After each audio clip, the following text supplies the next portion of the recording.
Tuan-tuan yang dikenal Allah Ta'ala. Okay, At-Tufail bin Ubay.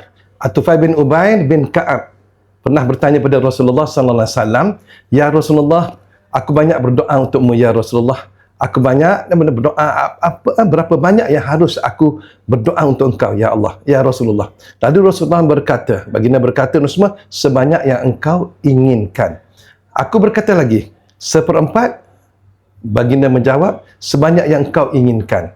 Dan jika kau menambahnya baik untukku, maka aku berkata, aku persembahkan semua doa untukmu ya Rasulullah. Maka apa Rasulullah cakap dan semua, maka kecemasan yang akan kecemasan yang ada pada dirimu akan hilang dan dosa kamu akan diampuni. Apa doa yang didoakan oleh Tufail dan semua, iaitu Allahumma salli ala Muhammad, Allahumma salli ala Muhammad, Allahumma salli ala Muhammad. Ini merupakan satu doa untuk Rasulullah SAW untuk menghilangkan kecemasan. Kerana apa yang kita alami sekarang itu semua. Jadi tuan-tuan semua, ini merupakan selawat ke atas Rasulullah SAW. Rasulullah beritahu, siapa yang berselawat ke atas aku sekali saja tuan semua, maka dia akan dapat 10 syafaat. Dan siapa yang berselawat ke atas aku 10 syafaat, maka dia akan dapat 100 syafaat.